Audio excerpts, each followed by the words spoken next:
बिस्मिल्लाहिर्रहमानिर्रहीम। अस्सलाम वालेकुम।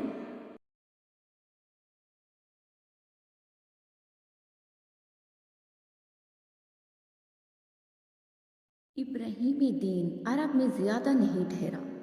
पूरे देश में फिर बुत परस्ती फैल गई। लोग खुदा के साथ मूर्तियों को भी पूजने लगे, उनको खुदा तक पहुंचने का माध्यम और ज़रिया समझने लगे।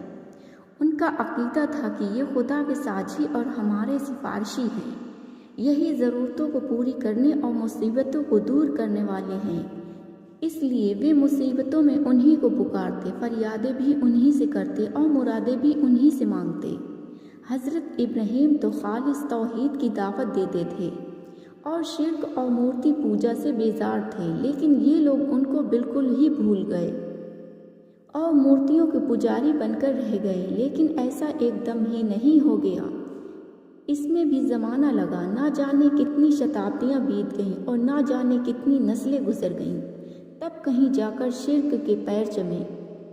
यह शिर्क आया कहाँ से? मूर्ति पूजा का चलन हुआ कैसे?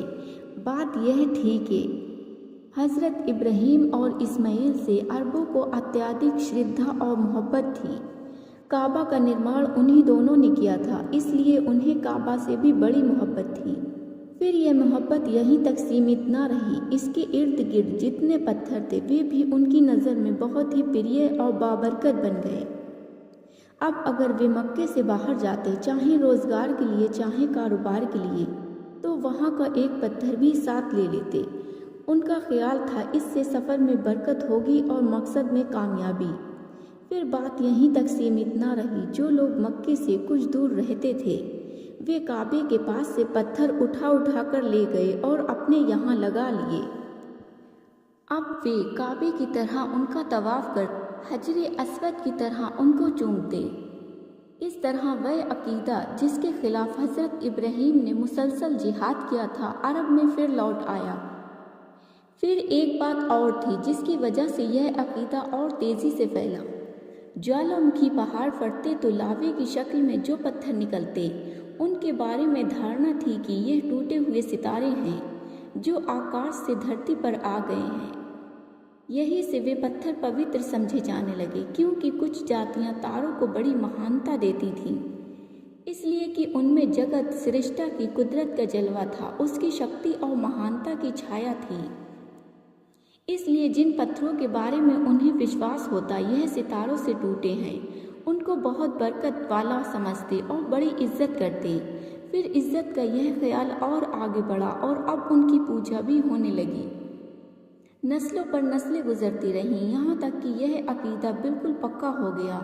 अब कोई भी पत्थर मिल जाता जो खूबसूरत और सुडौल होता, या जिसकी बनावट में कुछ नयापन होता, या किसी जानवर की शक्ल से मिलता जुलता होता, उसकी महानता उनके दिल में बैठ जाती और वे उसको पूजने लगते। फिर एक कदम और आगे बढ़े। अब वे पत्थरों को खुद काटते छाटते अपनी पसंद की मूर्तियां बनाते, जिस बुजुर्ग या देवता से चाहते उनका संबंध जोड़ देते और जो दिल चाहता उनके नाम रख लेते। फिर उनको एक जगह स्थापित करके पूजना शुरू कर देते। प्रेम और श्रद्धा में उन पर भेंट चढ़ाते, उनके नाम पर मन्नतें मानते। उनका ख्याल था कि इस तरह वे देवता अल्लाह के यहाँ सिफारिश करेंगे, बिगड़े हुए काम भी बना देंगे और आखिरत में मुक्ति और नजात के साधन भी सिद्ध होंगे। मक्के में सबसे पहले जो मूर्ति लाई गई और फिर काबा के आंगन में लगाई गई वह हुबल की मूर्ति थी। उसको लाने वाला व्यक्ति अम्र बिन लही था। यह कहीं सफ़र कर रहा था, रास्ते में एक जगह से गुजर हुआ, देखा लोग मूर्तियाँ पूज रहे हैं, उसको बहुत भला मालूम हुआ। उनसे कहा, एक मूर्ति हमें भी दे दो, हम अपने यहाँ ले जाएंगे, हम भी इसकी पूजा करेंगे। लोग हंसी खुशी तैयार हो गए और वह मूर्ति लेकर मक्का आ गया। फिर धीरे धीरे काबा में और मूर्तियाँ आईं। उनमें दो प्रमुख मूर्तियाँ इसाफ और नाइला की थीं। ये जमजम नामक कुएं पर लगी थीं। उस समय वह बिल्कुल पड़ चुका था, बहुत से तो उसका नाम तक न जानते थे।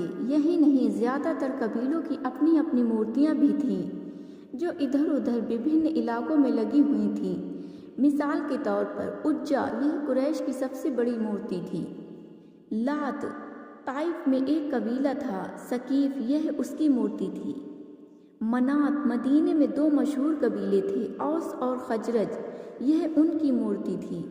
इनके अलावा और भी बहुत सी मूर्तियाँ थीं। काबा वही घर था जिसे इब्राहीम अलैहिस्सलाम और इस्माईल अलैहिस्सलाम ने अपने मुबारक हाथों से बनाया था, बड़ी तमन्नाओं और ख्वाहिशों से बनाया था, जिसके बनाने में अपना खून पसीना एक किया था। क्यों? सिर्फ इसलिए कि यह तौहीद का केंद्र बने, रब का सबसे बड़ा घर बने। लेकिन कौम ने साथ न दिया। यही अल्लाह का घर बुतखाना बन गया। यही तौहीद का केंद्र शिर्क का स्रोत बन गया। लोग इब्राहीम अलैहिस्सलाम की दी हुई शिक्षा को भूल बैठे।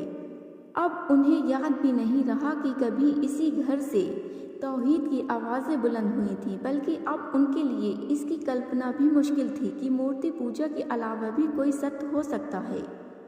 जिस बाप ने मूर्तियों के खिलाफ बगावत करके पूरी कौम की दुश्मनी मोल ली थी, अब उसी बाप की औलाद मूर्तियों की रक्षक बनी हुई थी।